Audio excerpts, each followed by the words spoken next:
Ok, listo. Vamos a hoy hablar acerca de la tuberculosis. Este es un tema bastante amplio, así que voy a tratar de ser lo más concisa posible. Para empezar, la tuberculosis es esta enfermedad producida en el ser humano por la infección por bacterias del complejo Mycobacterium tuberculosis, que son justamente todas las que nosotros podemos ver en el cuadro de acá de la derecha. Ahí está incluido Mycobacterium tuberculosis, Microbius, Ricanum, bovis, entre otras. Pero más del 90% de los casos son causadas por Mycobacterium tuberculosis, ¿ok? La primera que vemos ahí. Y prácticamente el resto, pues, por Mycobacterium bovis. A ver si se puede. Ya. Vamos a conocer entonces un poco más acerca de nuestro agente. Para empezar, el Mycobacterium tuberculosis, también conocido como el bacilo de Koch, es un aerobio estricto. Eso quiere decir que necesita oxígeno sí o sí para sobrevivir. En algunas literaturas también hablan de que puede ser un aerobio facultativo, pero para términos de esta exposición vamos a decir que es aerobio estricto, ¿ok? Necesita oxígeno. Para recordar un poco más algunas de sus características, podemos decir de que esta es la bacteria del no, porque no se va a mover, no va a formar esporas, eso quiere decir que si cae alguna superficie, pues va a morir ahí.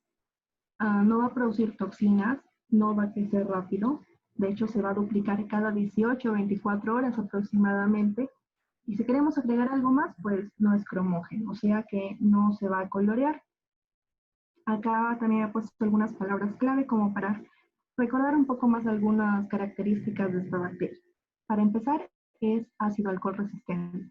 Eso quiere decir de que las tensiones normales como la Gram no van a funcionar en esta bacteria o van a funcionar débilmente. Es por eso de que utilizamos la tensión de Stevie-Nielsen. Esto ocurre porque la pared celular del Mycobacterium tuberculosis es rica en lípidos, especialmente en ácidos micólicos, que son los responsables de que esta bacteria sea resistente a las tensiones tradicionales y además la hace resistente a desinfectantes y a detergentes. Va a tener un crecimiento intracelular también, lo que vamos a ver más adelante. Vamos a poder reconocer su infección por medio de la prueba del PPD, de la cual también vamos a hablar, y algunas cepas van a presentar resistencia farmacológica. Hablando algo de su virulencia, esta tiene una capacidad de crecimiento intracelular en los macrófagos alveolares, lo que también va a estar muy relacionado con pues, su patología. Con la patología de la enfermedad. La enfermedad va a depender de la respuesta del hospedador. Esto es muy importante si nosotros vemos acá en epidemiología que un tercio de la población prácticamente está infectada con el Mycobacterium tuberculosis, pero no un tercio de la población pues va a desarrollar la enfermedad como tal. Esto es porque la tuberculosis es una enfermedad multifactorial, tiene muchos factores que van a condicionar su aparición. Y el más importante, por así decirlo, es el sistema inmune de la persona. Por eso se dice que la población con mayor riesgo son las personas inmunodeprimidas. El ser humano es el único reservorio natural. De hecho, el Mycobacterium tuberculosis ha convivido con el ser humano durante toda su historia prácticamente. ¿Okay? Su transmisión va a ser por aerosoles.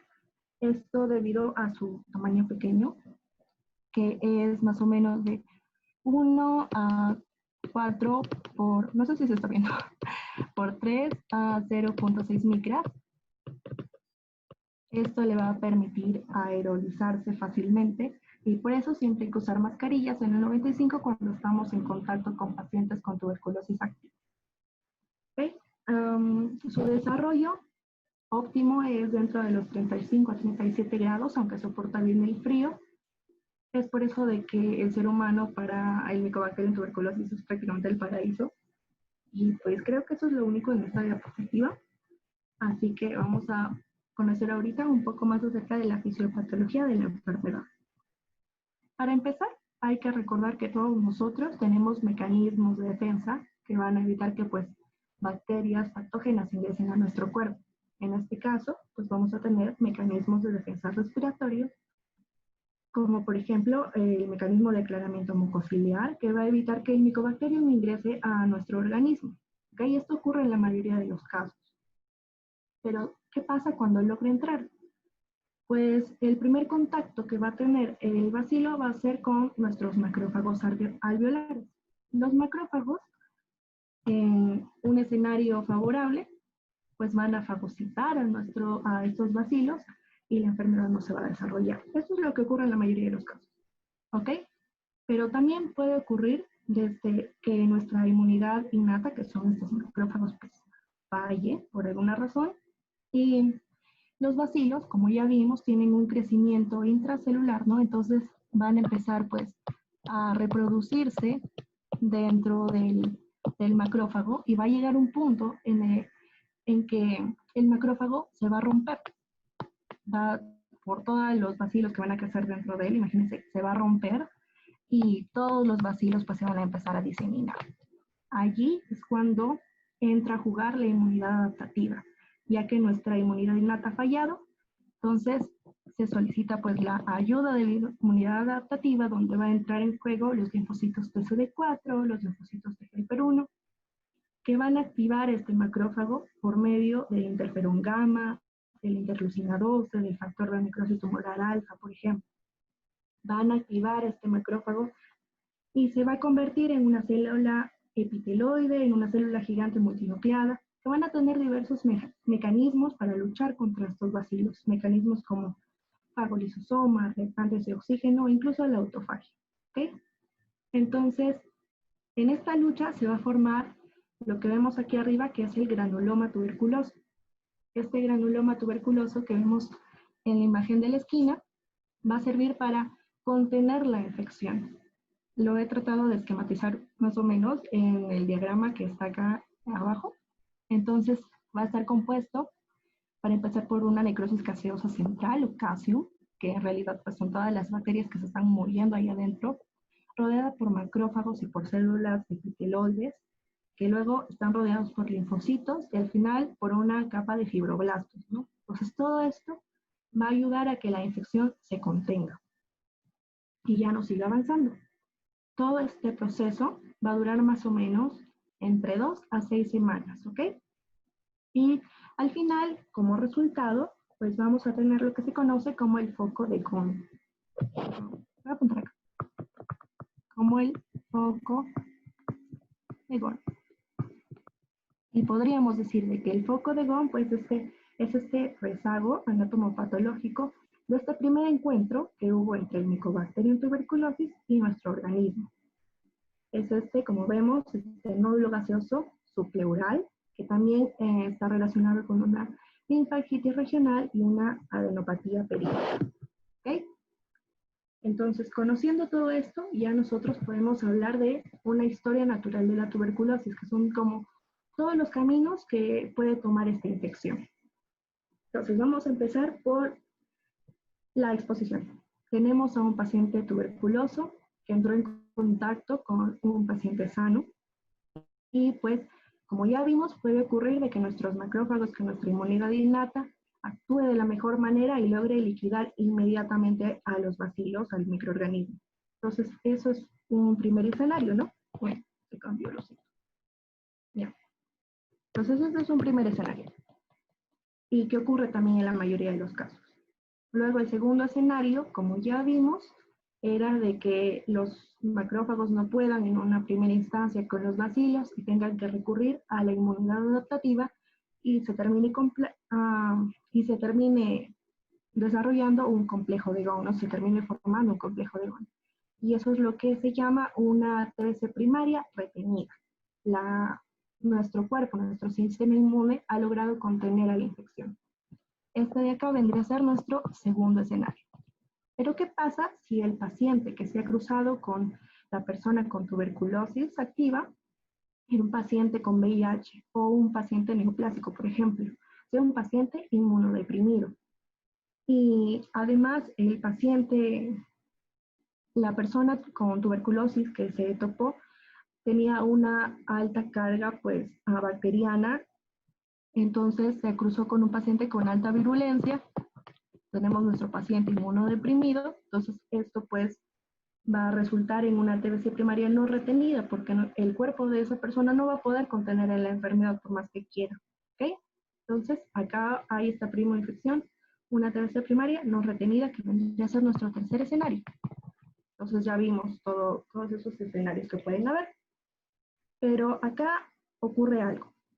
Esta TBC primaria retenida que teníamos, recuerden que está contenida por nuestro sistema inmune, pero nuestro sistema inmune puede disminuir por diversos factores, ya sea por la edad, mayores de 65 años, por ejemplo, ya sea porque el paciente enfermó y se inmunodeprimió, le dio cáncer, no sé, o puede ser que el paciente entró en desnutrición, o por cualquier razón su sistema inmune disminuyó y ya no va a poder contener más a la infección, y los bacilos pues van a empezar a diseminarse, se van a empezar a diseminar por todo el pulmón, y eso va a resultar en una TBC secundaria reactivada, ¿ok? Acá está. Pero estos bacilos no solamente van a poder diseminarse por el pulmón, sino se van a poder diseminar por cualquier parte del cuerpo, e incluso pueden realizar una infección generalizada, lo que se conoce como una TBC secundaria miliar. ¿Okay?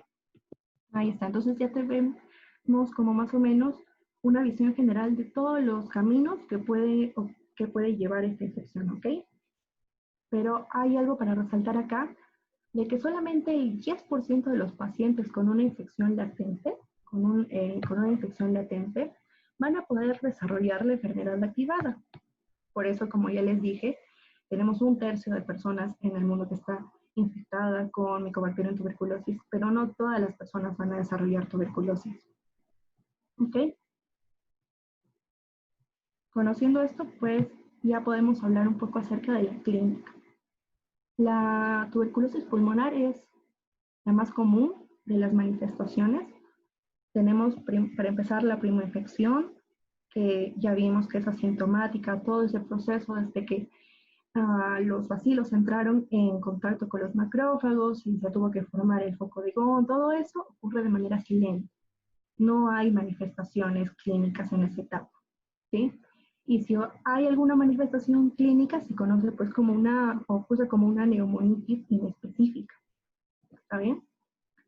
Pero como ya vimos, esta se puede reactivar, y esa reactivación sí presenta una clínica que es muy conocida, específicamente por esto, porque vamos a tener una tos mayor a 15 días, una tos productiva mayor a 15 días, va a haber esputo no purulento, va a haber astenia, hiporexia, una pérdida ponderal, nuestro paciente va a estar flaquito, va a perder mucho peso, va a haber una fiebre por picos, que también se relaciona más o menos con la tos respecto a la duración, va a ser mayor a 2 semanas.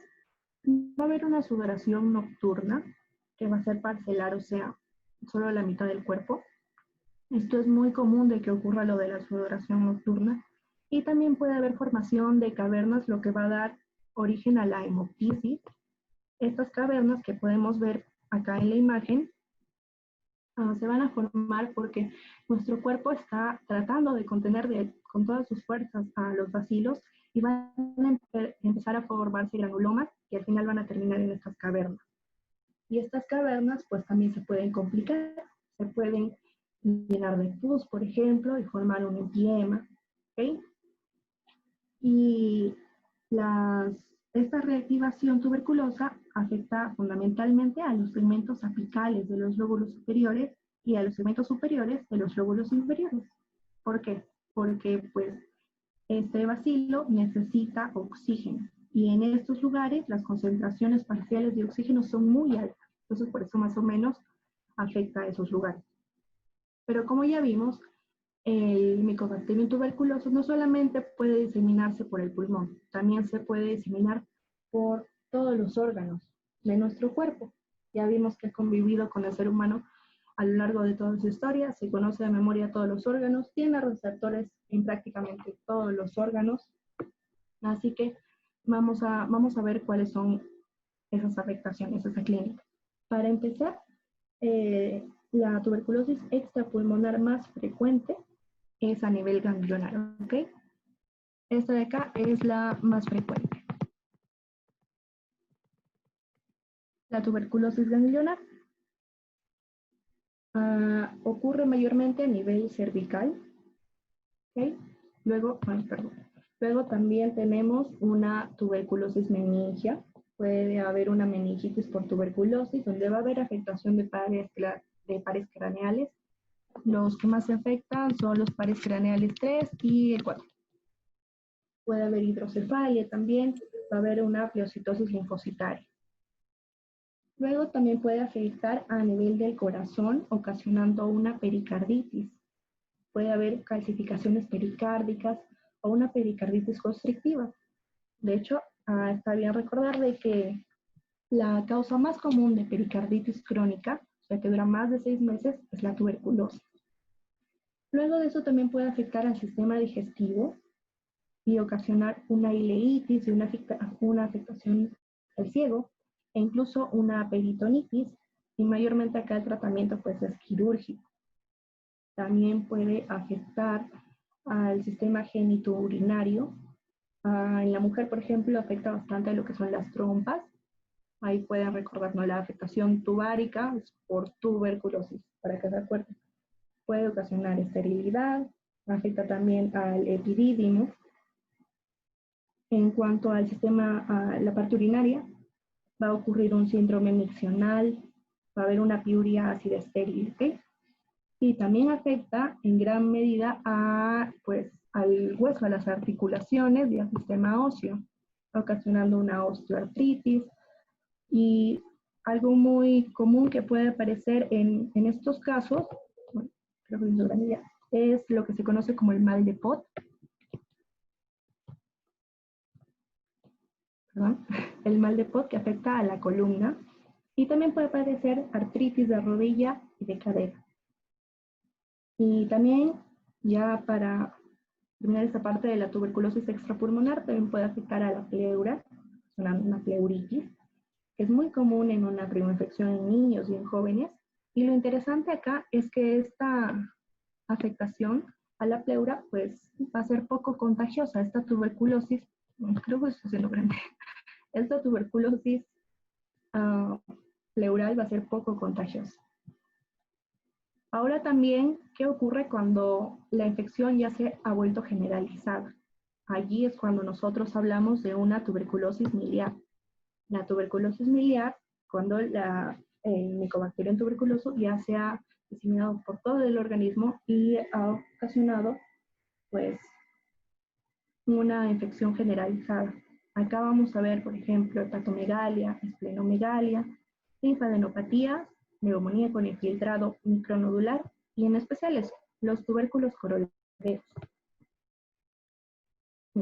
Los tubérculos coroideos, cuando nosotros vamos a observar fondo de ojo y vamos a ver estos tubérculos, pues vamos a darnos cuenta que sí o sí es tuberculosis, porque esto es un signo patognomónico. ¿Okay? Sin embargo, esto solamente aparece aproximadamente en el 30% de los casos. Así que eso es en relación a la clínica. Ahora vamos a pasar un poco a lo que es el diagnóstico. Para el diagnóstico, primero vamos a hacer la detección de nuestro paciente sintomático respiratorio, que tenga toda esa sintomatología que vimos anteriormente, ¿ok? Y le vamos a hacer su seguimiento diagnóstico y vamos a definir el caso. Vamos a definir si tiene la enfermedad.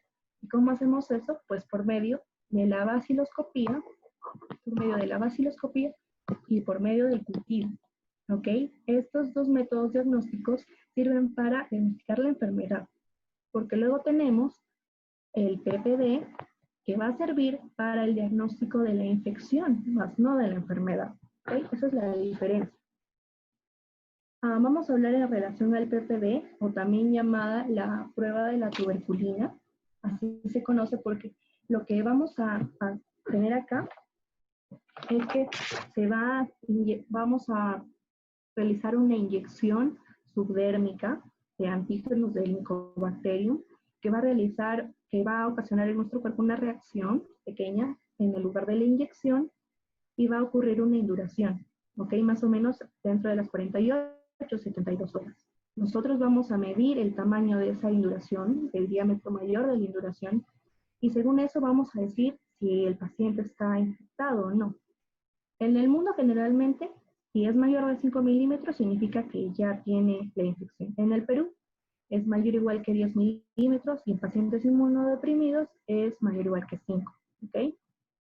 En la baciloscopía, pues ya vimos que era por la tensión de Ziehl-Neelsen, porque son ácido alcohol resistentes, y ahí se va a medir básicamente al microscopio la cantidad de bacilos en una determinada cantidad de campos. Y nos va a dar si va a ser pues negativo o positivo el examen.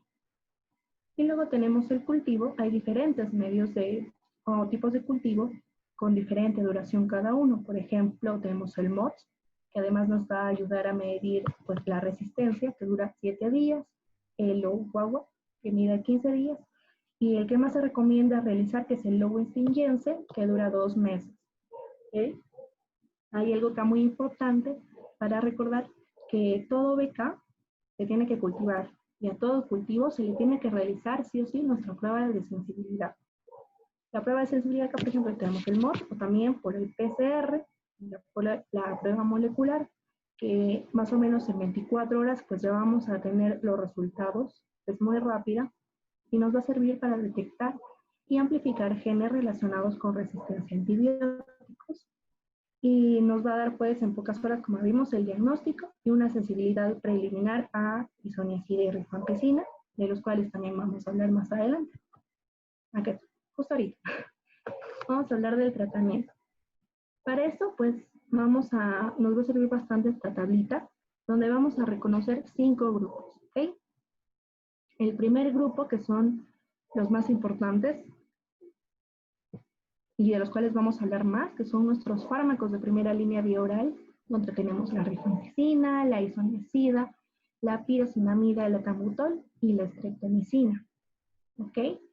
Luego tenemos un grupo 2, que son inyectables de segunda línea, del cual vamos a recordar a la amicacina, que es el más potente de este grupo. Luego en el grupo 3 tenemos a las fluoroquinolonas, del cual nos vamos a acordar el moxifloxacino, que de igual manera es el más potente de este grupo. Luego tenemos en el grupo 4 otros fármacos de segunda línea, como la cicloserina, por ejemplo. En el grupo 2 tenemos posibles fármacos de refuerzo. ¿Okay? Ahora vamos a hablar acerca de estos fármacos para conocerlos un poco mejor. Ya para empezar, vamos a empezar hablando de nuestro núcleo base, que va a ser rifampicina y isoniazida. Ambos van a ser bactericidas. Sin embargo, acá hay una pequeña diferencia entre estos dos. La rifampicina va a ser bactericida intra y extracelular, y la isoniazida va a ser bactericida contra los bacilos de multiplicación activa. Y va a ser bacteriostático pues una B negativa, como que se acuerdan acá, contra los bacilos latentes, como por ejemplo los que están en el calcium. Recordemos que en el calcium estaban todos esos bacilos muriéndose, entonces esos no se van a replicar, ¿ok? Entonces ahí la isoniazida va a actuar de forma bacteriostática. ¿Sí? Luego tenemos, por ejemplo, para ver sus mecanismos de acción al toque, la rifampicina va a inhibir la síntesis de ARN, ¿okay? La síntesis de ARN, y la isoniazida va a inhibir la síntesis de los ácidos glicólicos que se encontraban en la pared celular. ¿Ok? Y luego, para hablar, por ejemplo, acerca de la pyrazinamida, habría que recordar que esta es una que es bactericida contra los bacilos intracelulares de metabolismo lento. Por eso que va a actuar a nivel de los macrófagos, va a actuar intracelularmente. Y acerca del etambutol, por ejemplo, este es el fármaco menos potente de los que vemos acá en la primera línea, y va a inhibir la síntesis de la pared celular. Acá en el esquema que está acá abajito, podemos ver que el etambutol es bacteriostático y se va a eliminar por el riñón. Entonces hay que ajustar dosis en pacientes con insuficiencia renal. Luego el resto, rifampicina, isoniazida, pyrazinamida, se van a eliminar por el hígado. Y son en potencia los más potentes. Al ser su eliminación por el hígado, la mayoría de sus efectos adversos van a tener que ver con ello. Por eso se habla de una hepatotoxicidad. Los efectos adversos son bastantes, así que los vamos a ver ahorita acá en este cuadro. Empezando por la isoniazida. Ok, la isoniazida, su principal efecto adverso es la hepatitis. Okay, la hepatitis, y esta hepatitis con un aumento de las transaminasas. Acá hay que recordar, por ejemplo, de que si se detecta una elevación de transaminasas de 3 a 5 veces el límite superior de la normalidad, tiene que retirar el fármaco. Se recomienda retirar el fármaco, ¿ok? Su segundo efecto adverso, más importante, por así decirlo, vendría a ser la neuropatía periférica. Perdón la letra. ¿Ok? Esta neuropatía periférica ocurre cuando el tratamiento con isoniazida ha pasado ya los 6 meses y se recomienda administrar también en conjunto con vitamina B6, ¿ok? Para evitar justamente este efecto adverso. Y luego, para recordar también acá otro efecto adverso, que va a aumentar el ácido úrico. ¿Ok? En cuanto a la rifampicina, de nuevo también vemos que es hepatotóxico y acá va a tener una hepatitis, pero esta hepatitis es colestásica. Y acá va a aumentarse las fosfatasas alcalinas, ¿ok? Luego, la rifampicina también va a ocasionar un síndrome pseudogripal. Esto quiere decir que pues va a dar una sintomatología parecida a la gripe, va a haber malestar general y todo. Y también va a ocasionar una nefritis intersticial. Nefritis.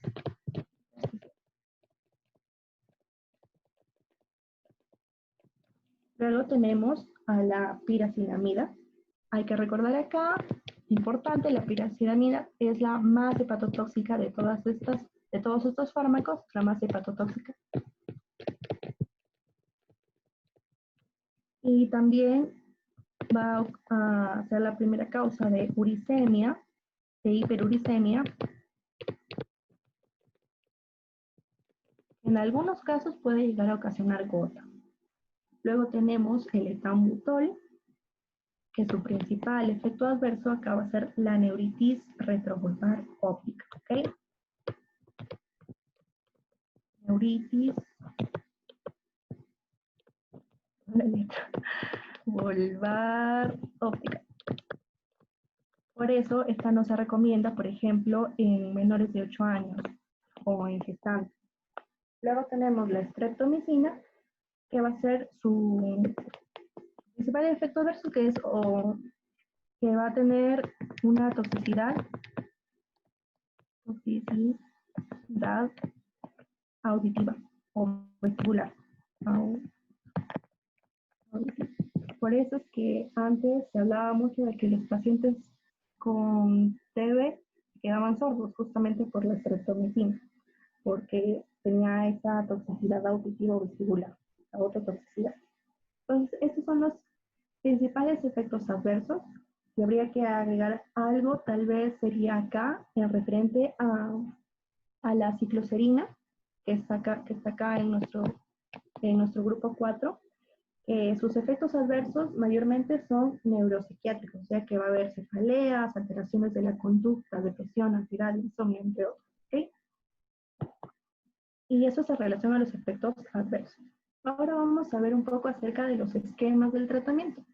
Esto es importante y ya se han preguntado bastante, pero es fácil de aprender si nosotros tenemos en cuenta de que este primer esquema que vamos a ver es para TB sensible y vamos a utilizar entonces nuestros fármacos del primer grupo, que ya vimos que era la isoniazida, la rifampicina, el etambutol y la piracinamida.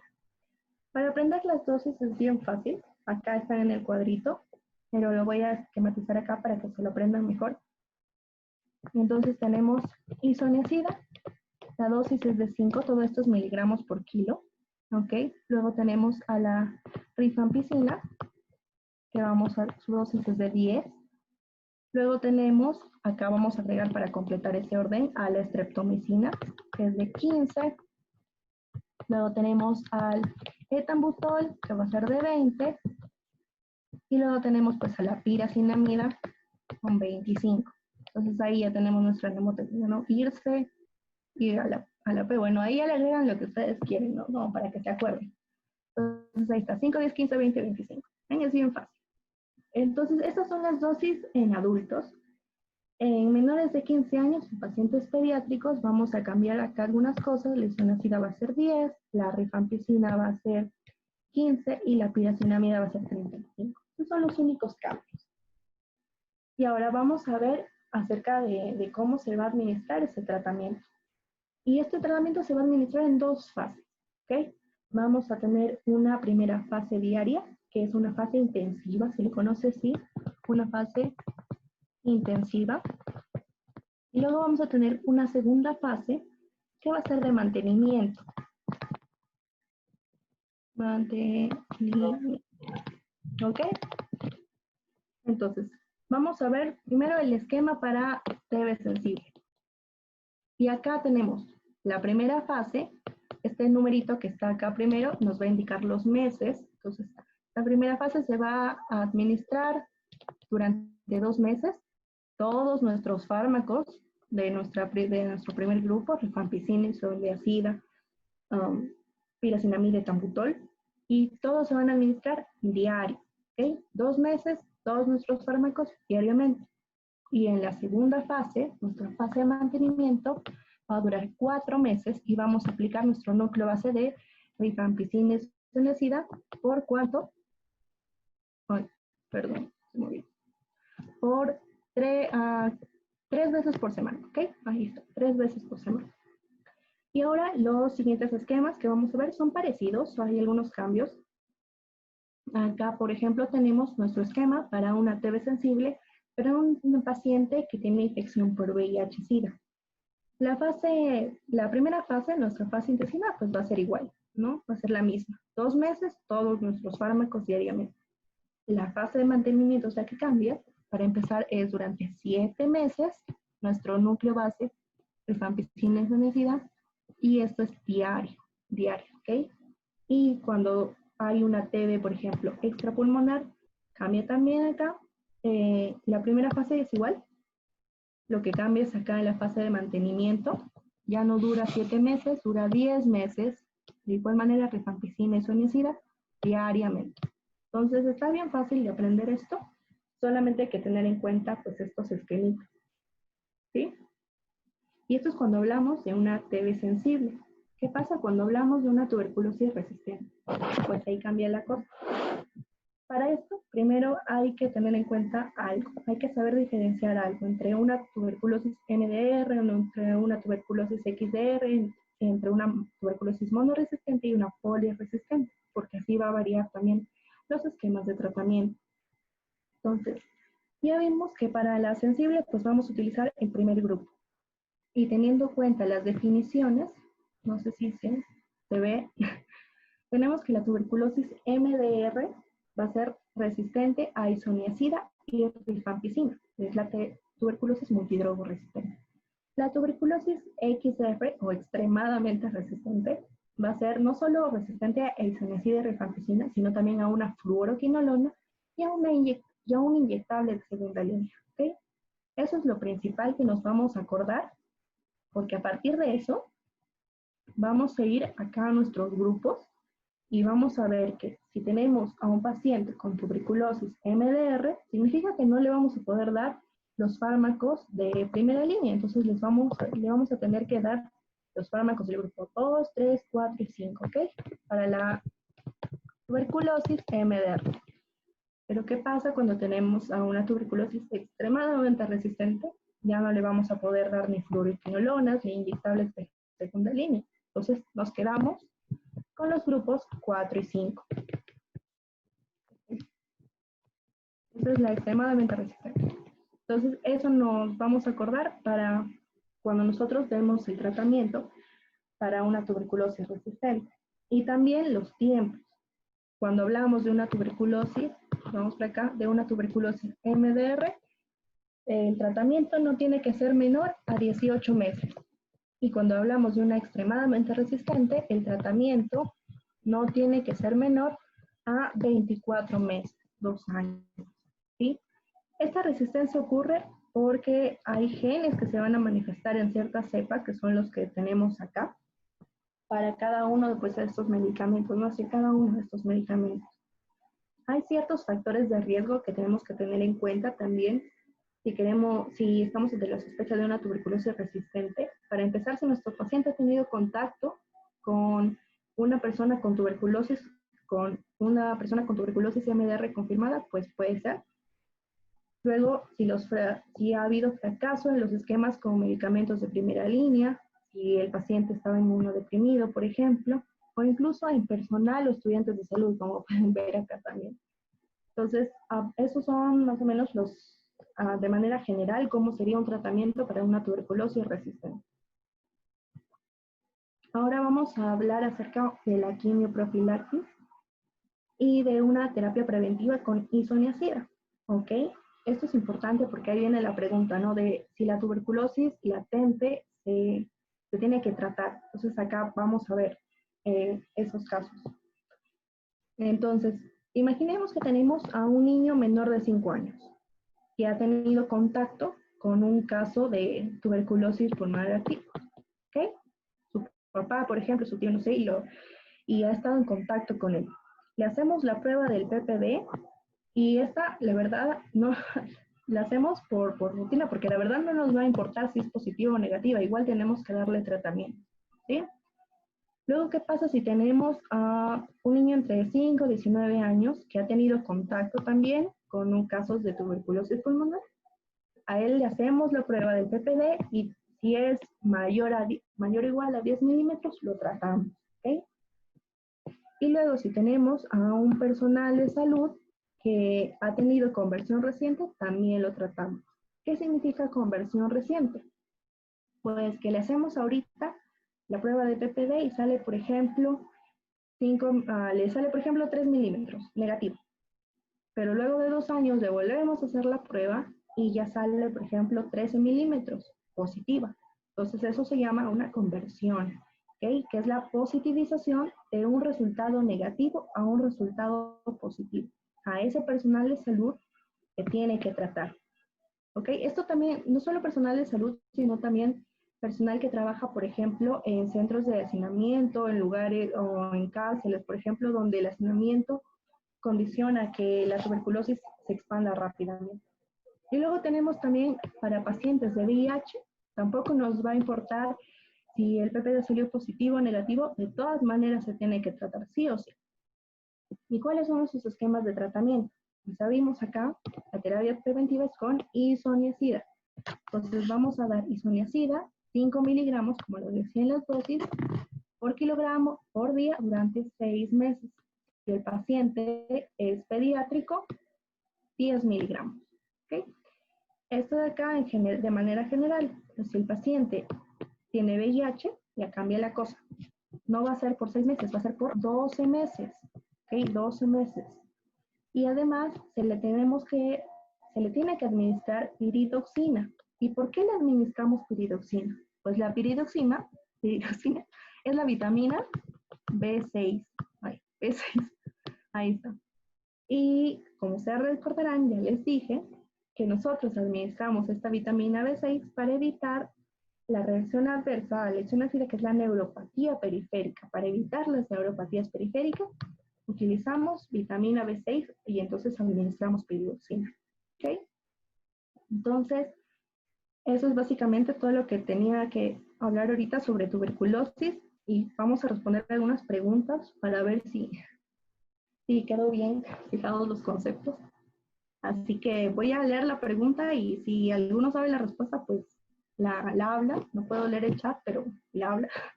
Así que la primera pregunta dice: varón de 27 años de edad que desde hace 2 meses va a presentar tos, va a presentar fiebre vespertina, diaforesis, pérdida ponderal, y al examen se presenta febril, adelgazado, con ruidos crepitantes en el ápice derecho, Y a la radiografía pulmonar vamos a ver infiltrado apical derecho. Y la pregunta es, ¿cuál es la conducta inmediata más apropiada? Ya tenemos estudio de esputo para beca directa y cultivo, aplicar PPD, tomar biopsia de ganglio cervical, realizar broncoscopía o solicitar un TAC pulmonar. No sé si tienen ya la respuesta. ¿Alguien? Ya. Ajá, muy bien. Sí es la A. No sé quién respondió. A ver, No, no puedo espérate. leer el... Diego Vera dice la A también. Ya, listo. Sí es la A, muy bien.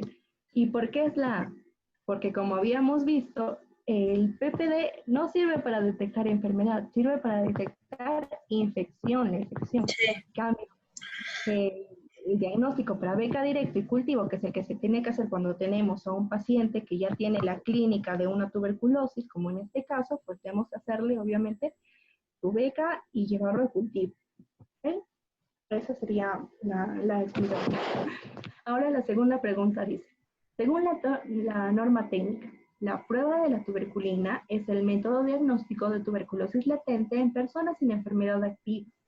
En un paciente neoplásico se considera un resultado positivo si la induración es... Está fácil. Mayor a 15. Sí. A 5. ver, no, 5, mayor a 5. Mayor a 15. no, 15, a ver, vamos a ver. Y la respuesta Creo es que mayor. sí. Ajá. Porque es Ah, inmuno, Porque ¿verdad? tenemos un paciente neoplásico, tenemos a un paciente Modo inmunodeprimido. deprimido, sí. Entonces, ¿qué habíamos dicho? En personas normales va a tener que ser mayor a 10, ¿ok? En el Perú, porque en el resto del mundo se lo va a ser mayor a 5. Pero acá hablamos del Perú. Y en pacientes inmunodeprimidos, es mayor igual, ¿ok? Mayor igual a 5 milímetros. Entonces, 5 milímetros. Siguiente.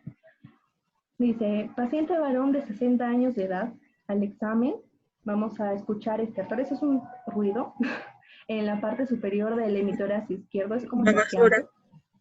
La broncoscopía, si hayan bacilos, ácido alcohol resistentes. Ay, perdón chicos, estoy pasando la basura por afuera. La basura. Y ahí dice, la terapia de elección.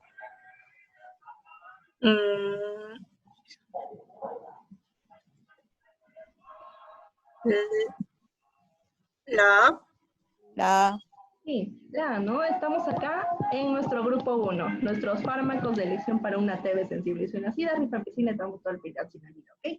No hay nada en la pregunta que nos indique de que el paciente, por ejemplo, puede estar con VIH, ¿no? O algo más, igual, o el paciente está, perdón, en contacto con una tuberculosis resistente. Entonces, vamos a irnos por una tuberculosis sensible, que son los fármacos del primer grupo.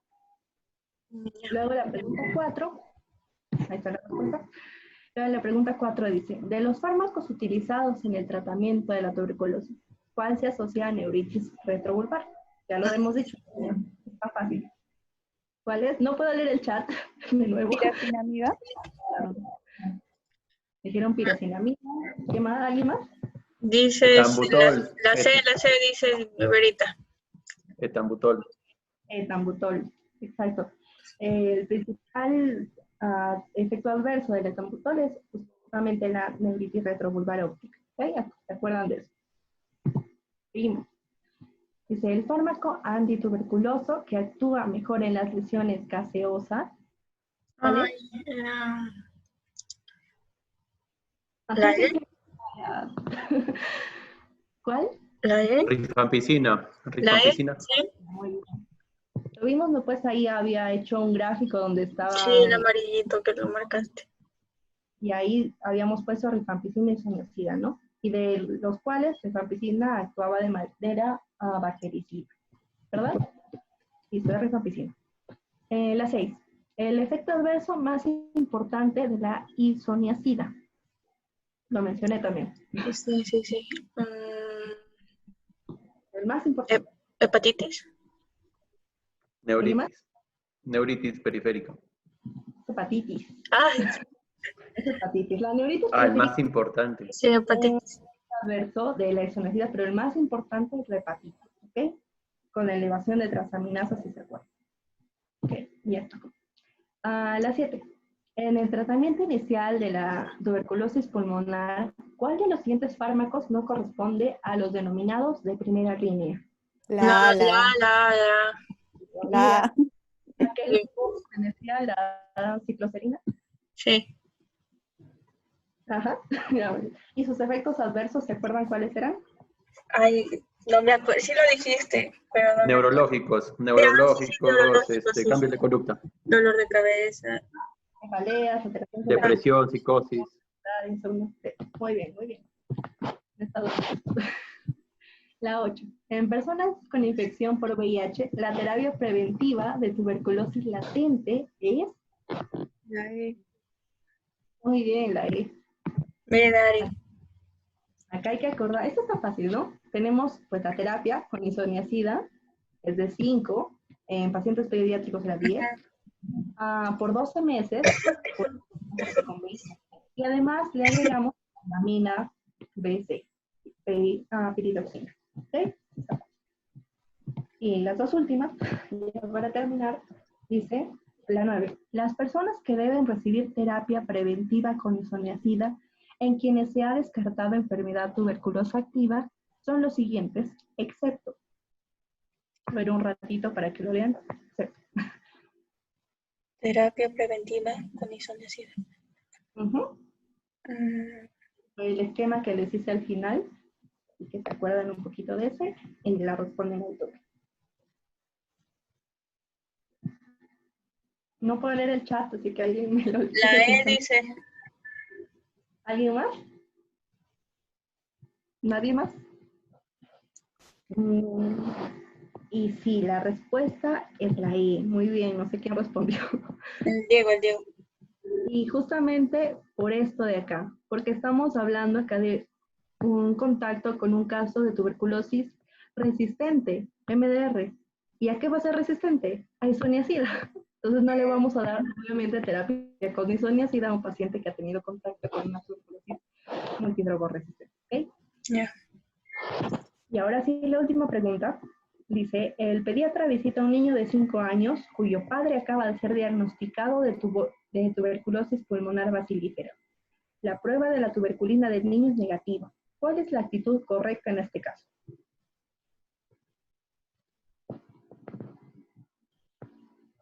¿Alguien? La B. ¿Sí? ¿Todos? A ver. El Diego dice tratamiento en Guam. La B también dice. No, la B. Sí, está bien, porque recordemos de que si tenemos a un niño que ha tenido contacto con un paciente tuberculoso, no nos va a importar si el PPD sale positivo, si sale negativo, no nos importa. Nosotros iniciamos la quimioprofilaxis, ¿ok? Nuestra quimioprofilaxis. ¿Y se acuerdan cuál era la dosis para pacientes pediátricos? 10. El doble. 10. Sí, el doble. Listo, entonces, si no hay ninguna pregunta, creo que eso es todo. Muchas gracias, chicos, por escuchar.